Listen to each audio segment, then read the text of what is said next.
이전 하락폭처럼 7에서 80% 하락하는 것은 힘들다고 느껴져도 지금처럼 거래량이 메마르면 폭발적으로 상승하기가 힘든 것도 사실입니다.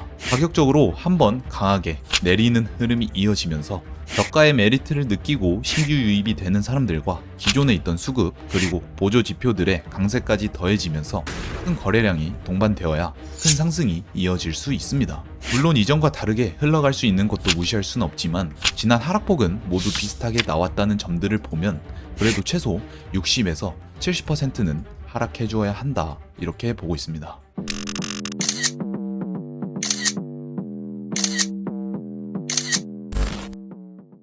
촬영 시각은 8월 18일 오후 1시 20분에 시작했고요. 전일 2.5% 넘게 상승한 비트코인이 드디어 큰 틀에서 다시 한번 상승 추세를 이어가려는 흐름인 건지 아니면 이 상승을 모두 뒤집고 이번 주 다시 하락 흐름을 이어가는 건지에 대한 기준을 말씀드리기 위해 금일 녹화 시작했습니다. 최근 비트코인의 흐름은 최저점 57K에서부터 48일이나 되는 횡보를 이어가고 있고 점점 위아래 움직이는 폭도 작아지고 있기 때문에 코인을 오래 하던 분들도 이탈이 이어지고 있는 상황이 왔습니다. 하지만 이전 비트코인의 과거를 보면 그랬듯 항상 대다수의 시장 참여자들이 이탈한 뒤에 다시금 강한 상승 사이클이 오곤 했는데요. 이걸 참고하여 현재 시장에 적용하면 이렇게 움직임이 미미하고 횡보를 이어가는 움직임도 얼마 지나지 않아 다시금 강한 상승을 이어가는 흐름이 될 수 있습니다. 먼저 지난 관점 복귀부터 빠르게 하고 이어서 말씀드리겠습니다. 지난 관점에서는 판단 기준을 63.9K를 저항 라인으로 잡고 다시 한번 숏포지션을 이어갈 것이라고 말씀드렸었는데요. 최대 64.5K까지 상승 기준을 잡고 분할로 숏포지션을 구축했지만 100포인트 추가 상승으로 인해 로스가 나갔습니다. 로스가 나간 뒤로는 계속해서 눌림의 흐름을 이어가고 있는 비트코인이고요. 오늘 관점을 말씀드리기 전에 텔레그램 채널에 대해서 빠르게 얘기하겠습니다. 저는 누구나 보실 수 있는 텔레그램 채널을 운영하고 있는데요. 텔레그램에서는 영상에서 다 담지 못하는 실시간 대응 전략이나 후속 브리핑을 이어가고 있으니까요. 궁금하신 분들께서는 고정 댓글 참고하셔서 입장해 주시면 되겠습니다. 이어서 오늘 관점으로 가면 비트코인은 변동폭이 매우 좁아지고 횡보가 길어짐에 따라 기준선이 명확해졌습니다. 상하단의 고점과 저점 중 어디를 먼저 이탈하느냐에 따라서 단기적인 급등락이 크게 이어질 수 있는데요. 먼저 지난 영상에서 말씀드렸던 주봉부터 보겠습니다.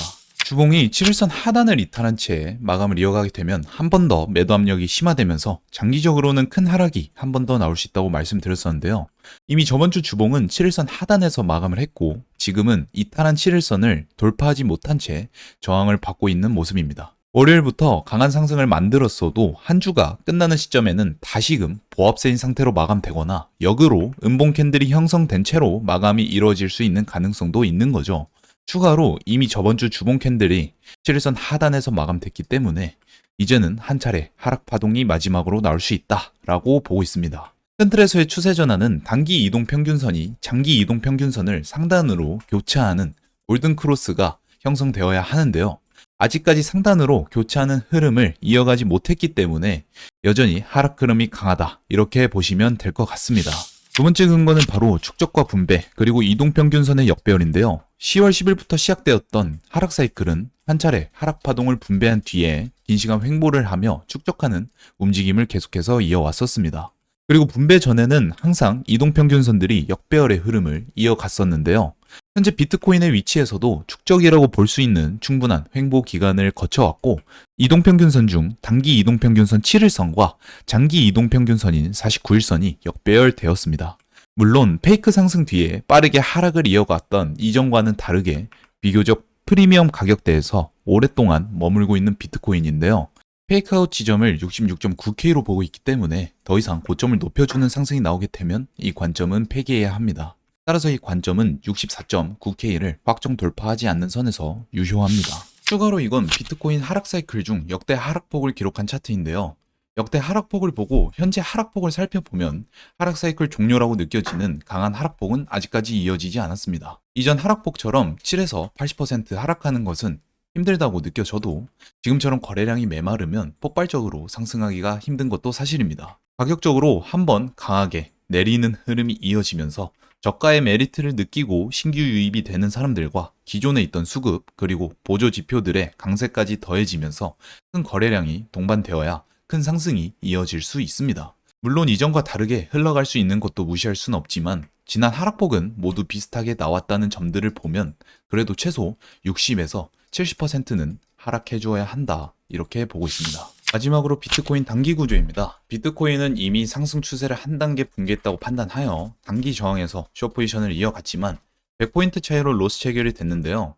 전일 단기적으로 상승을 이어갔지만 이전 고점을 넘어서 주진 못했고 과열은 심하게 됐기 때문에 히든 다이버전스가 형성되었습니다. 이런 형태의 다이버전스가 컨펌 됐다는 건 단기적으로 너무 급하게 상승했기 때문에 심리적 부담과 빠른 차익 실현으로 다시 빠른 하락이 이어질 수 있습니다. 서두에 말씀드렸듯 최대 65.2K까지 열어두고 다시 한번 숏 포지션을 이어가 볼 생각인데요. 만약 65.2K를 확정 돌파하는 흐름이 이어지게 된다면 이전 고점 67.4K까지 강한 상승이 이어질 수 있기 때문에 포지션은 정리할 생각입니다. 반대로 포지션을 체결하지 않고 단기 지지라인인 63.4K를 이탈하는 흐름이 보이거나 다시 한번 저점인 62.2K까지 빠르게 이탈하는 모습을 이어간다면 오는 되돌림에 다시 한번 숏 포지션을 구축할 생각입니다. 자세한 후속 브리핑을 보고 싶으시다면 다시 한번 고정 댓글 참고해 주시면 되겠습니다. 그럼 오늘 브리핑은 이렇게 마쳐보도록 하겠습니다. 시청해 주셔서 감사합니다.